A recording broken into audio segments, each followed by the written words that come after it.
Halo guys, selamat datang di Rasinema. Pada kesempatan kali ini, kita akan membahas sebuah film yang berjudul Den of Thieves. Den of Thieves mengisahkan sekelompok polisi elit menghentikan kelompok pencuri yang berencana merampok bank federal di Los Angeles. Tanpa basa-basi lagi, langsung saja kita simak alur ceritanya.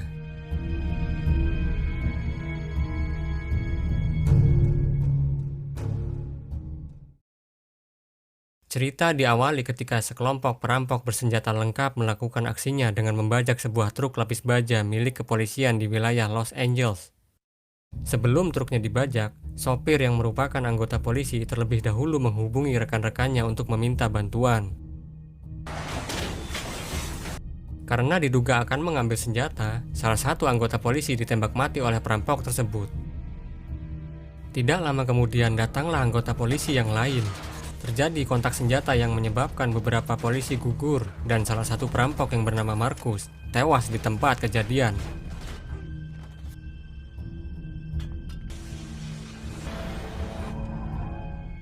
Para perampok berhasil kabur dan ketika sampai di markas mereka, sang ketua perampok yang bernama Ray Merriman mengatakan bahwa mereka seharusnya tidak membunuh polisi di sana, sebab itu merupakan kategori tindakan kriminal berat. Dan sekarang mereka akan berurusan dengan satuan elit kepolisian Los Angeles. Keesokan harinya, satuan elit kepolisian yang dipimpin oleh Inspektur Nick melakukan pemeriksaan di tempat kejadian. Setelah menganalisa petunjuk yang ada, Nick menyimpulkan bahwa para perampok ini bukanlah orang-orang sembarangan. Dari kejauhan ternyata ada salah satu dari perampok yang bernama Bosco sedang mengamati mereka. Lalu Bosco melaporkan hasil pengamatannya kepada Ray. Ketika melihat foto dari Bosco, Ray mengenali sosok Nick karena reputasinya sebagai komandan satuan elit kepolisian. Di kantor, Nick dan timnya sedang berdiskusi untuk menyelidiki kasus ini. Dari petunjuk yang berhasil dikumpulkan, mereka menduga adanya keterlibatan Ray Merriman sebagai dalang. Untuk mencari informasi lebih, Nick akan meminta keterangan kepada Donnie yang bekerja sebagai bartender di sebuah klub. Kenapa harus Donnie? Karena Donnie pernah terlihat sedang bersama dengan Ray. Malam pun tiba, Nick menemui Donnie yang sedang bekerja dan mengobrol sedikit dengannya. Ketika selesai bekerja, Donnie memasuki mobilnya untuk pulang. Lalu tiba-tiba muncul Nick dan langsung menghajarnya sampai pingsan. Keesokan paginya Donnie terbangun, dan ketika keluar dari kamar, dia ternyata sedang berada di tempat Nick. Tanpa buang-buang waktu lagi, Nick mulai menginterogasi Donnie. Awalnya Donnie mengatakan bahwa dia hanya bekerja sebagai driver untuk Ray, dan selebihnya dia tidak tahu apa-apa. Setelah Nick mengancam akan menjebloskan Donnie ke dalam penjara yang penuh dengan tahanan homo, akhirnya Donnie mulai menceritakan semuanya, mulai dari awal pertemuannya dengan Ray, sampai keterlibatannya dalam semua aksi perampokan bersama Ray. Dia juga mengatakan bahwa Ray Merriman adalah orang yang sangat jenius. Dia merencanakan segala aksinya dengan sangat detail. Setelah mendapat informasi yang dibutuhkan, Nick membiarkan Donnie untuk pergi. Ketika dalam perjalanan pulang, Donnie menerima telepon dari Ray yang menyuruhnya untuk pergi ke sebuah tempat besok pagi tepat pukul 8. Keesokan harinya Donnie sudah berada di tempat yang ditentukan. Kemudian datanglah Ray beserta yang lainnya untuk menjemputnya. Ray kemudian membawa mereka ke sebuah gedung. Disinilah Ray menjelaskan misi mereka selanjutnya adalah merampok bank federal Los Angeles, bank dari semua bank yang ada di Los Angeles. Jadi semua bank yang ada di Los Angeles akan menyimpan uangnya di sini. Tentu saja sistem keamanannya sangat ketat. Hanya bank ini yang tidak pernah kebobolan oleh perampok. Ada sekitar 53 kali percobaan perampokan, tetapi tidak ada yang berhasil. Setelah menjelaskan tentang misi mereka, selanjutnya Ray juga menjelaskan cara kerja sistem keamanan bank yang begitu ketat dan bagaimana proses kegiatan operasional bank ini setiap harinya. Kurang lebih seperti ini. Yang pertama, setiap hari truk lapis baja mengantarkan uang setoran dari semua bank konvensional yang ada di Los Angeles. Nomor seri dari setiap lembar uang akan direkam di pusat data bank federal ini. Jadi apabila hilang selembar saja, uang itu dapat dilacak keberadaannya dan siapa yang menggunakannya. Yang kedua, petugas bank akan membawa semua uang itu ke ruang pemeriksaan untuk diperiksa ketepatan jumlahnya dan memisahkan antara uang pecahan baru dengan uang pecahan lama. Yang ketiga, pecahan lama yang sudah dipisahkan akan dihapus nomor serinya dari pusat data bank federal ini. sehingga uang ini dianggap sudah tidak ada lagi atau sudah dihilangkan. Kemudian yang keempat, fisik uang pecahan lama akan dimasukkan ke dalam mesin penghancur kertas, kemudian akan dibuang ke tempat sampah. Jadi inilah rencana Ray, mengambil uang pecahan lama yang jumlahnya kurang lebih 30 juta dolar sebelum dimasukkan ke dalam mesin penghancur kertas. Dengan mengambil uang ini, mereka tidak akan dikejar oleh polisi karena uang pecahan lama sudah dianggap hilang. Itulah strategi jenius dari Ray. Sementara itu, Nick dan timnya sedang mendalami informasi yang diberikan oleh Donnie. Kemudian mereka mulai mengidentifikasi profil Ray Merriman dan profil krunya satu persatu. Ray Merriman mulai menyiapkan segala sesuatu yang dibutuhkannya dalam misi kali ini. Dimulai dari Donnie yang melamar sebagai kurir di sebuah restoran Cina. Hal ini dilakukan agar dia bisa masuk mengantarkan makanan untuk petugas di dalam bank federal itu. Kemudian Ray juga akan menyiapkan peralatan yang akan mereka gunakan. Keesokan harinya, Donnie mulai menjalankan tugasnya sebagai kurir makanan yang mengantarkan pesanan petugas bank federal itu. Dia membawa 2 bungkus makanan, 1 bungkus untuk petugas, dan 1 bungkusnya lagi dia letakkan di saluran udara di dalam toilet.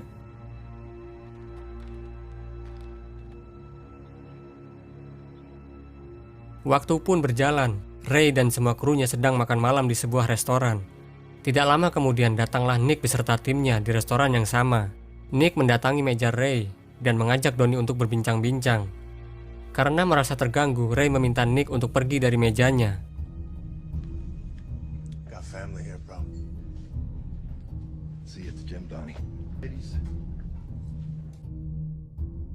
Sepulang dari restoran itu, Ray kemudian menginterogasi Donnie karena mencurigainya sebagai seorang polisi yang menyamar. Donnie mengatakan kepada Ray bahwa dia bukan polisi dan tidak memberitahukan informasi apapun kepada Nick. Ray pun percaya, kemudian Ray menyuruh Donnie untuk memberitahukan Nick bahwa aksi mereka akan dilakukan pada hari Jumat.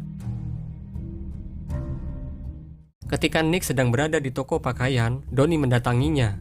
Dia memberitahukan kepada Nick bahwa Ray akan beraksi pada hari Jumat, tapi dia tidak tahu tempatnya di mana.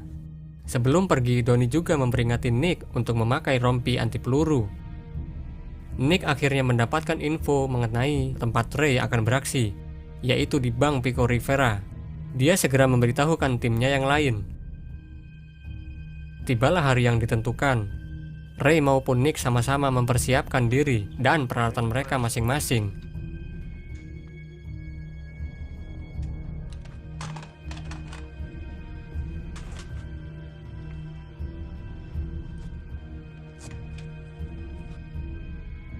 Nick dan tim tiba terlebih dahulu. Kemudian mereka melihat Ray dan krunya datang dengan menggunakan senjata lengkap dan dilengkapi dengan rompi anti peluru. Mereka pun langsung beraksi dengan masuk ke dalam bank dan menyandra semua orang yang ada di sana.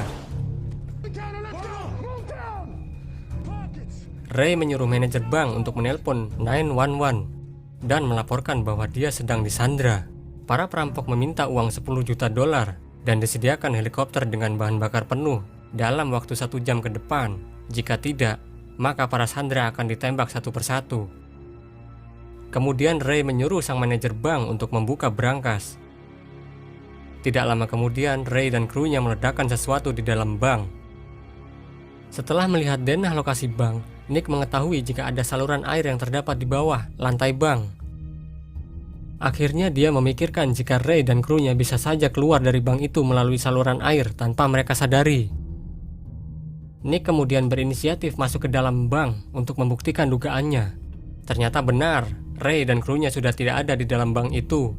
Mereka keluar dari bank melalui saluran air yang ada di bagian bawah lantai bank dengan cara meledakkan lantai menggunakan bom yang mereka rakit sendiri.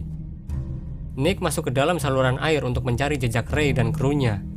Ternyata saluran air itu mengarah ke bagian belakang bank.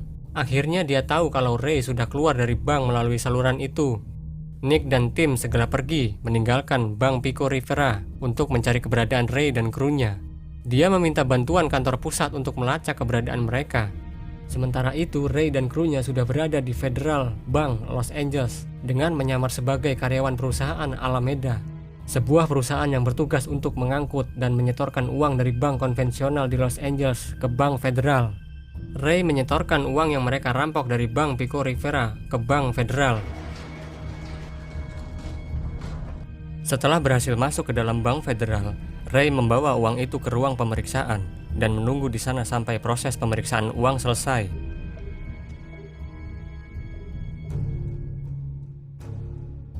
Dia kemudian menyuruh salah satu krunya yang bernama Bosco untuk mematikan panel listrik.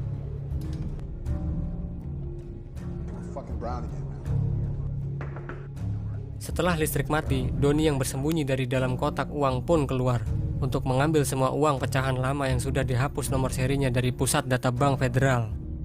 Jumlah uang itu kurang lebih 30 juta dolar. Donnie segera memasukkan semua uang itu ke dalam plastik, kemudian membuangnya ke dalam kotak sampah. Dia hanya punya waktu beberapa menit saja untuk melakukannya. Dan ketika listrik sudah kembali menyala, dia harus segera keluar dari ruangan itu. Beberapa menit kemudian, listrik pun menyala kembali, dan Donnie segera keluar dari ruangan itu melalui saluran udara. Petugas bank federal melakukan pemeriksaan fisik terhadap ketepatan jumlah uang yang disetor oleh Ray, dan hasilnya pun sesuai dengan pusat data bank federal. Kemudian Ray pun diperbolehkan pergi. Setelah berhasil keluar dari ruang pemeriksaan uang melalui saluran udara yang terhubung ke toilet, Donnie pun menyamar kembali menjadi kurir yang mengantar makanan ke salah satu seorang petugas bank. Ketika sampai di pos pemeriksaan, polisi yang berjaga di sana tidak melihat Donnie masuk untuk hari ini, tapi sekarang tiba-tiba dia melihat Donnie keluar. Polisi itu pun memeriksa buku daftar pengunjung untuk hari ini, dan tidak ada nama Donnie di sana. Untung saja dia tetap membiarkan Donnie pergi. Bosco yang tadi bertugas mematikan panel listrik di bank federal sekarang bertugas melakukan pembajakan terhadap truk sampah yang baru saja selesai mengangkut sampah dari bank federal. Kemudian dia membawa truk itu ke tempat pembuangan sampah. Di sana sudah ada Ray dan LeFog untuk menunggunya.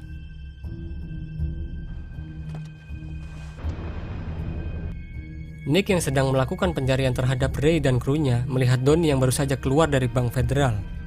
Dia langsung menyergap dan memasukkannya ke dalam mobil.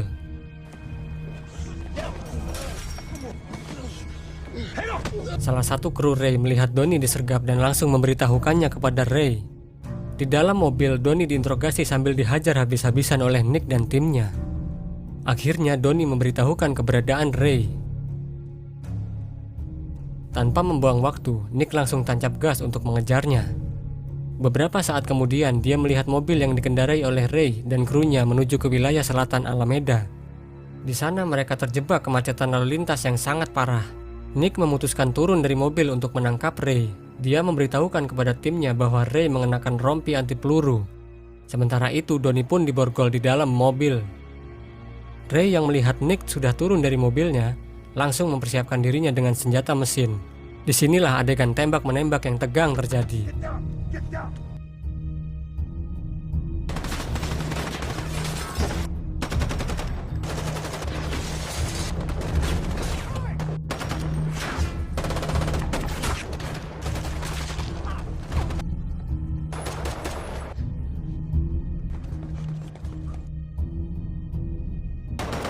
Ray yang terkena tembakan di bagian dada kiri berusaha untuk kabur. Nick tetap mengejarnya, hingga sampai di suatu tempat dia menembak Ray hingga tewas. Nick kemudian kembali ke mobilnya. Ternyata Donnie sudah kabur dengan cara melepaskan borgol. Lalu Nick memeriksa mobil Ray. Di sana dia hanya mendapatkan plastik yang berisi sampah. Nick memutuskan kembali ke kantor. Sambil melihat foto Donnie, Nick memikirkan sesuatu. Dia kemudian pergi ke tempat Donnie bekerja, tetapi Donnie sudah berhenti bekerja sejak 2 hari lalu. Di sana, Nick melihat foto Donnie beserta sebagian kru lainnya tertempel pada dinding klub. Disinilah kita akan mengetahui fakta yang sebenarnya, bahwa selama ini ternyata Donnie lah yang menjadi dalang utama dalam aksi perampokan bersama Ray. Sekarang Donnie berada di London dan tetap bekerja di sebuah klub sebagai bartender. Di sana terlihat seorang pria berdasi datang menghampiri Donnie untuk memesan minuman. Donnie pun berbincang dengan pria tersebut. Ternyata pria tersebut adalah pengusaha berlian. Lalu Donnie mengatakan kepada pria tersebut, "Birnya saya yang traktir." Ada kemungkinan besar Donnie akan melanjutkan aksi perampokannya di tempat lain. Kemudian film pun selesai.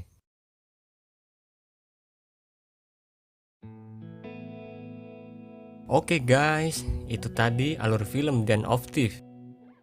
Apabila ada kesalahan ataupun kata-kata yang kurang, kami mohon maaf.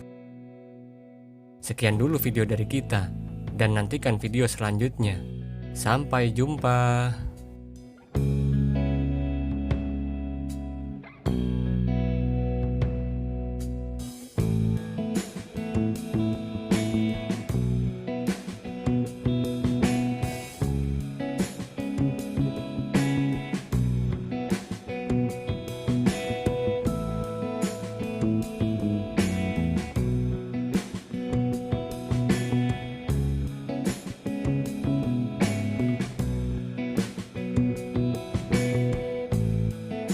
Bye.